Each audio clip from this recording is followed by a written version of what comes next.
Hello, my little Luxxes. This is another episode of Luxxy Charms, and I am your host, cosplayer Charsie Luxxx, and today I am a feisty little kitty cat. It will also coincide with today's very special ghost story.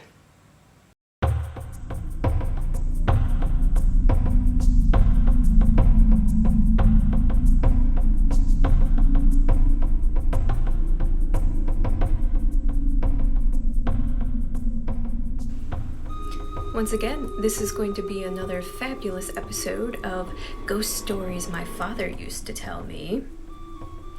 And this one actually isn't one that came from my father.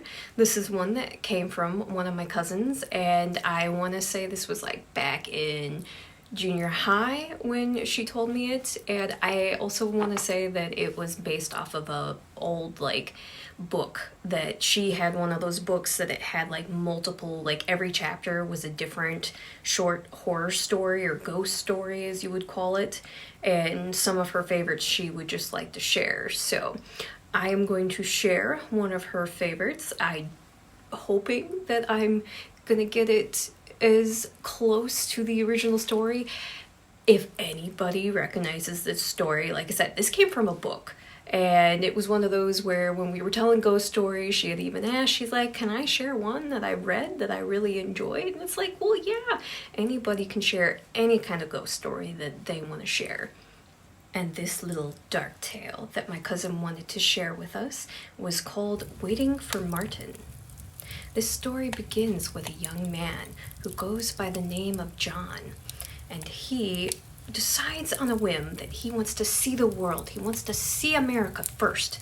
And so all he decides, he's going to take his motorcycle and he's going to pack up his bag and just take the trip and travel around, because he really just wants to see and explore as much as he possibly can. So loading up just a backpack full of his stuff and maybe a couple of little saddlebags that he could easily attach to his motorcycle, decided that he was going to start traveling and zooming around America. And he wanted to go through the Pennsylvania area, and while going through there, it was during the spring season. So it was still pretty cool outside, but it also was a very rainy season. Had to kind of be careful and watch the weather, because traveling on a motorcycle, if it's raining anywhere in a rainy season, it's not very enjoyable being on a motorcycle and being drenched on, and especially if it's a cold rain, because if it's during that spring season when it's still only in the 40s and 50s, and if you are being drenched on, you can easily get sick as well. John is traveling through High Hills, Pennsylvania, and exploring and seeing different things of history, even making pit stops and seeing the Liberty Bell and other famous forts and things that are around the area, and just enjoying the scenery, especially since spring was happening and trees and flowers were just starting to bloom, so the countryside just looked beautiful and amazing. Well, one night when he was in the middle of traveling, it started to sprinkle. And at first he could just lightly feel some raindrops hitting him, and he's thinking, oh geez, I'm miles away from the hotel that I was planning on stopping at, because he knew that it was supposed to be raining that night. Of course, he was keeping his eye on the weather. He liked to be mindful of where he was traveling and what he was doing. And unfortunately, the rainfall seemed to come a little bit sooner than what he was expecting. John, being a bright young man, decides, I will find either an undercove of some sort or find underneath a bridge. But he wasn't on the highway or anything like that. He was out in the countryside in the middle of nowhere. So he kept thinking, maybe I can find a farm, or I can just stay there, be underneath a barn or something, because there's a lot of different farms out here and farmettes where there is nobody living there, but they have old buildings and sheds and things. And he's like, I'll just find one of these abandoned buildings and I'll just stay there. And he's like, I'll just camp out until the rain stops. And because obviously it started raining harder and harder. He's like, okay, I need to get off this road. And next thing he knows, the wind just starts picking up, and it's not just like a light rain anymore, it is just downpouring on poor John, and he's getting saturated. Even though he's got on this big leather jacket to help protect him from the elements and everything while he's on his motorcycle, but he still had on jeans, and he just was getting soaked and saturated. He didn't want to be out there on his motorbike, and he especially didn't want to slip on the road or anything like that. Well, he comes across what looks like an abandoned farmette, and he can see that it's got this place even still has its house. And he can tell it's abandoned, all the windows have been boarded up, and the door still looks attached, but of course it's a very old broken down house. But he's thinking, you know what, anything right now is good shelter. He goes, I just need to get somewhere and get myself to where I can get off this motorbike, get off this road, and be safe from this thunderstorm. So as soon as he pulls up to the house, he decides that since this old house had an old porch as well, so he brought his motorbike up on the porch and parked it in a spot where it was closer to the door. And he went inside, and luckily for him, one of the many items that he packed away was he had some little lanterns or flashlights, or as you would want to call them, those little flashlights that kind of pop open into a lantern so that they're very convenient and you can walk around as if you are holding a lantern and can kind of see all around. And for his luck, he noticed that there was an old sitting room in this old broken down house. Because like I said, this was an old abandoned house. Nobody had been there for a very long time. In fact, in the sitting area, it looked like the windows were cracked, and it looked like some tree branches and things had definitely made their way into this house. Very dusty, very muddy as well, just from the layers and layers of dust that has just kind of built up over the years of this house sitting empty. So John notices his luck that in the sitting room there is a fireplace. So he goes over and he checks, and he sees that he can get the vent open so that he can actually just build a fire. So, and another step that he found was the fact that in the back of the house there was plenty of timber still there. So he just gathered as much kindling and timber and any kind of logs he could find or wood. And plus this was an old house, he could just take apart some of the pieces of the poor falling decrepit house and just gathered it around and made himself a nice little fireplace.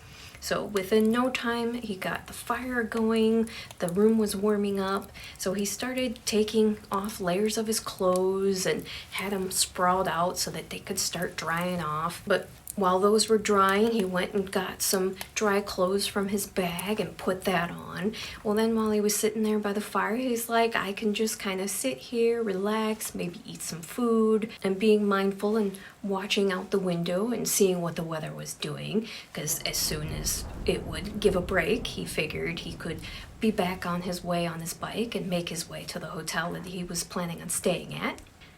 As he continued his evening and was just warming himself by the fire, and noticed that his clothes were drying pretty well. He had them pretty laid out pretty close to the fire, and it was a pretty hot roaring fire. The wood was pretty dry that he had in there. But as he's sitting there and he's snacking on some of the items that he had in his bag with him, and he's just sitting there eating some beef jerky, also maybe even some trail nuts or anything that he had that was just a convenient, easy, light snack, because he was planning on making his way to the little town with the hotel so that he could possibly get a bite to eat at a diner. But this would subside him for now. But as he's sitting by the fire, he's noticing that he's hearing this strange sound, and he's like, okay, what is that? And he kind of could just hear ever so slightly. It just kind of was this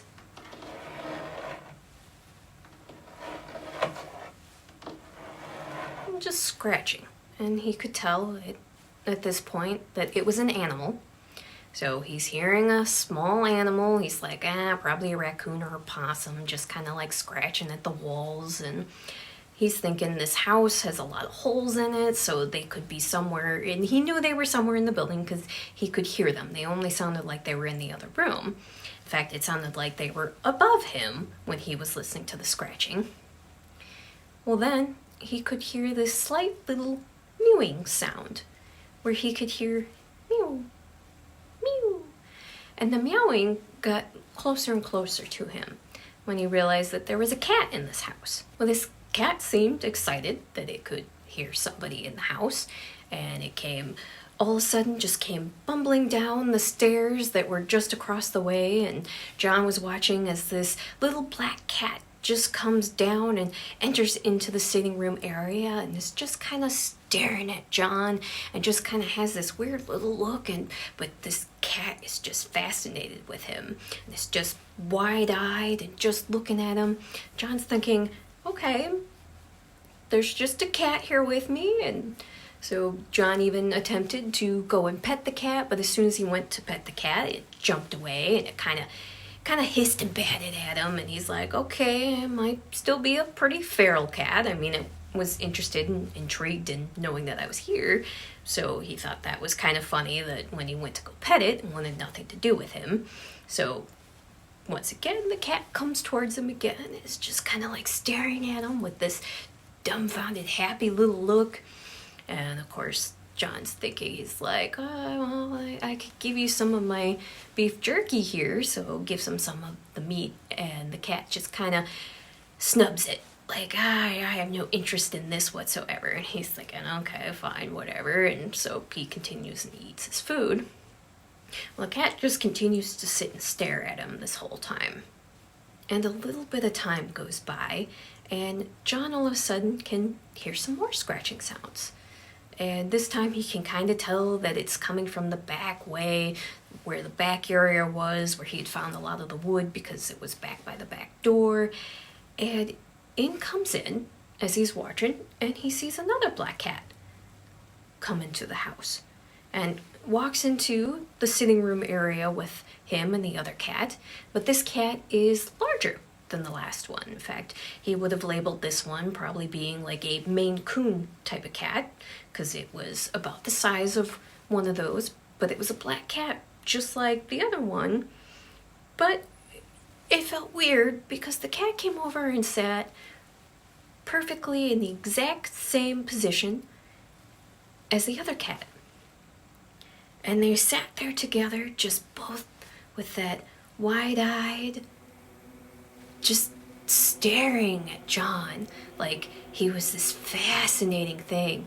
And John just started kind of feeling a little uncomfortable, like, okay, well, you got a buddy here. And of course, John again, seeing if he can reach out his hand to this new cat, and this one reacted the same way as the smaller cat had, where it hissed at John, kind of batted at his hand, like, get away from me. John's like, okay, I'll keep my distance from these cats. They're feral, but he thought it was the weirdest thing that these two cats were sitting perfectly the exact same way, side by side, just staring at John. And he's like, okay, well, I'm just gonna ignore them. And he got out a book from his backpack, and of course, it was one of those travel books where he was just kind of studying and he was mapping out areas that he wanted to go and visit. And so while he's sitting there at the fireplace waiting for the storm to subside, he's just ignoring these cats. Within a few more minutes or so, he starts hearing more noises.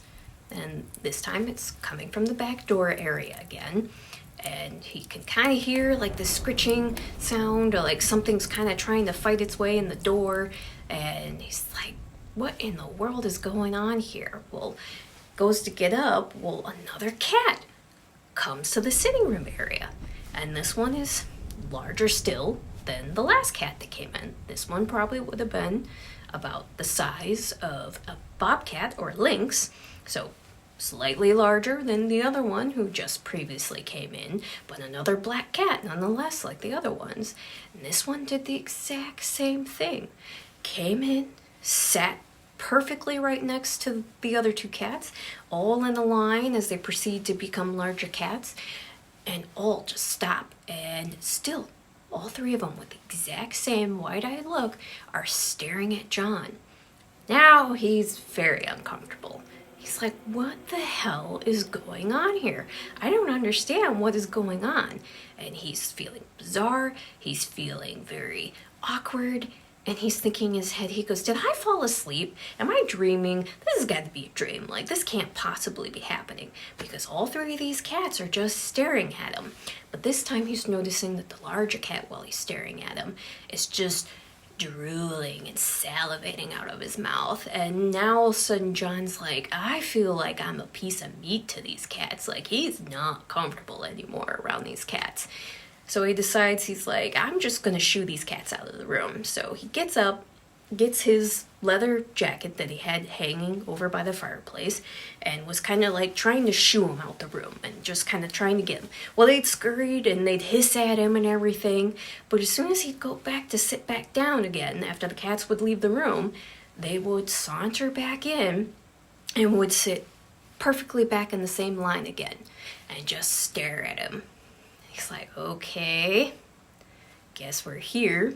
So he decides, I guess I can only do the next best thing and just ignore them as much as possible and continue looking through his book and everything. Once again, continues looking through his travel book. And of course, he hears that awful scratching noise again. This one is definitely way more like, you can tell this is a big critter all of a sudden, and that he can kind of hear these like scratching noises at the door as it's trying to pull and fight its way in, because there was that crack that was at the door that he's pretty sure that that's the flap that these cats were getting in from. And he's thinking, he goes, another cat coming in? And sure enough, as he was watching, a black panther this time. But this, or I should say, it's technically a black cat, but it's the size of a black panther, comes into this room and walks over and sits with the other four cats. And this time, while they're all sitting there wide-eyed just staring at John, and John's like, oh my God, what the hell is happening? This is unreal, because they're all sitting in a row just staring at him. And this time the big cat is just sitting there and he's licking his chops. And he's like, John's like, okay, I am definitely these cats' pieces of meat. And he's like, I can't be here anymore. So John, very carefully, while keeping his eyes on the cats, especially the big one, the size of a panther, and he starts gathering all of his stuff and starts getting in the bag, and he's making slow movements and everything. Well, the cats are just watching him. Every little movement that he makes, these cats are just watching him, but they have that happy, excited look, and John can just feel his heartbeat just all of a sudden racing, and he's like, oh, I gotta keep my fear level down, because he's like, I know these cats can sense that, and he's like, oh, my adrenaline is just pumping. He's like, I gotta get out of here. I gotta get to my motorbike. It's just out the front door. So he's slowly trying to pack his stuff. Well, while he gets his stuff, gets his backpack on, and he goes to leave, well, of course, the cats cut him off. And they go into the front area where he could get out. But of course, these cats are now all four of them blocking the door. And just that big one is just hissing and growling at him and scratching at him and beckoning him, and he's just backing away like, okay, so obviously this is what they were all here for, was for me. And they're all four just staring at him happily and excited. Now all four of them together just kind of start licking their lips together as they're staring at him, and he could clearly tell that they're here and they want to eat him. John's now in full panic mode, and he knows he needs to get out of this place, but he doesn't know how to get past these cats without having to somehow fight his way out. And he's like, I know the two bigger ones slash at me. He goes, it's not gonna end well. So he finally goes and he's like, okay, I'm gonna use this fire from the fireplace. While he's backing up slowly and kind of keeping his eye on them, and he's like, I'm gonna get a fiery log and I'm gonna scare him off with this fire. And all of a sudden he realizes and he hears a voice, and it's this gruff little voice that goes, should we start?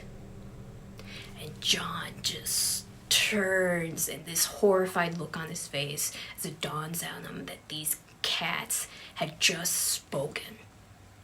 And the tiniest one, the original one that had entered the room with him, piped up in this cute little squeaky voice, "No, let's wait for Martin." And they all four just sat and stared at John. And John's like, "What the fuck just happened?" And he's like, "I swore before I was dreaming," but he goes, I know that this can't possibly be a dream. And he's like, "There's no way." And he's like, "I need to get the fuck out of here. What the hell do I do?" So he goes to that fireplace and he gets that log and he starts chucking fire logs at these cats. Well, they just bat them away as if, especially the big one. The big one is quick and he just bats them away, and he bats them back towards John. So now all of a sudden John's got these fire logs being hurled back at him, and he finally stops because he realizes because one of the logs came back and hit him right in the arm. And of course, luckily for him, he was wearing the leather jacket, so it didn't catch fire or anything. But he's like, "Okay, this isn't going to work. I can't do the fire." And he's like, "What if I tried to run out where the smaller cats are?" And of course, as soon as he started making his way forward, the bigger one moved right in front of the smaller ones to block him. So of course, John backs right back again to the fireplace. Well, while he's in the process of trying to figure out what the hell he's gonna do, a booming,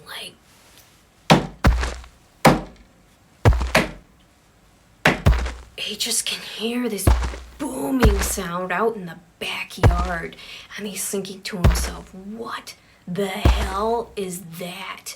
And he hears it come to the back door, and he hears something grab onto the door, and he can just hear this door being ripped off of its hinges. And he hears this thing just kind of, he can hear something large making its way into the back area, and he can hear these large booming, pounding footsteps as it makes its way to the sitting area where the rest of the cats are.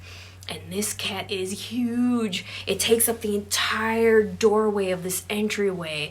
And this was a double entryway door. And it was double the size of the panther cat. And it was huge. And it goes and it does the exact same thing where it moves its way into the room. And it sits just in the exact same way that the original cats had sat. And when it sat, its ears were touching the ceiling.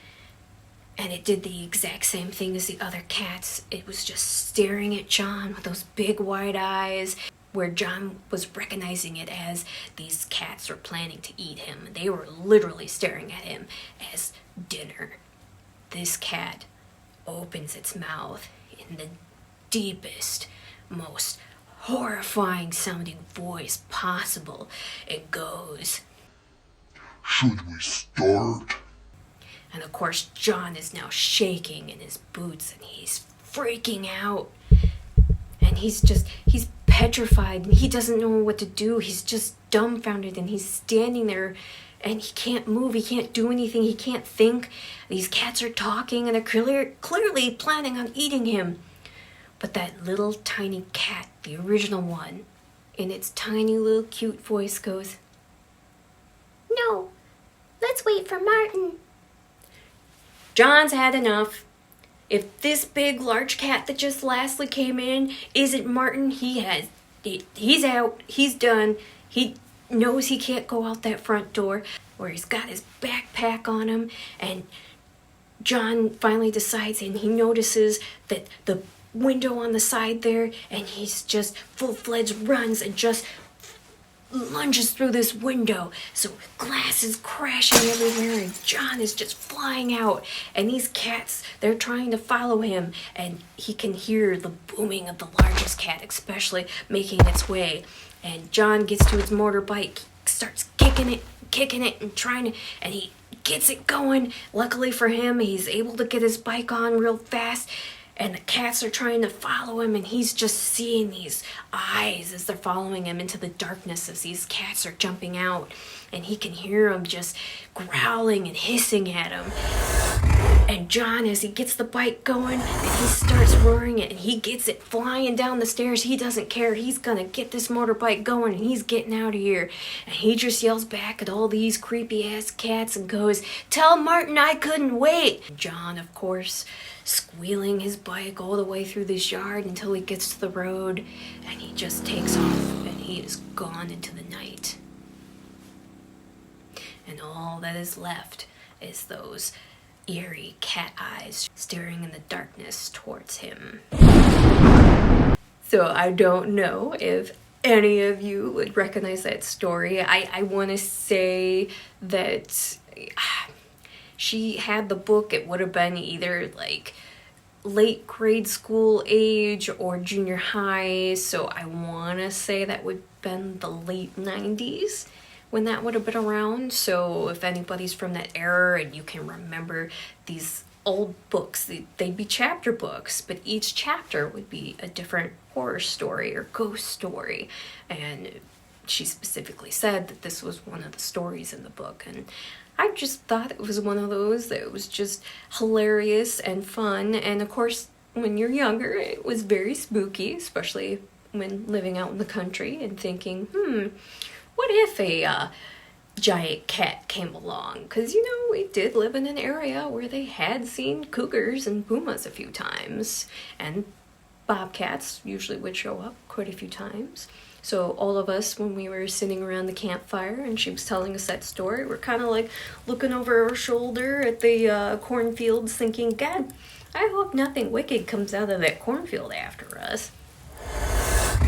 Thank you for joining me one more time on Luxxy Charms, and I appreciate everyone that comes to join me for these ghost stories. And we love gathering around the fireplace, and even if it's a symbolic fireplace nonetheless, our campfire. This one, of course, with John and his fireplace, we just kind of added it together for another fun element. And you can find me, Charsie Luxxx, on my Twitter for Charsie Luxxx with 3 X's, Luxxx, or on my Instagram for Charsie87. I have another YouTube channel that I do with my friend DC called Little Channel of Horrors, where we review several of our favorite horror movies.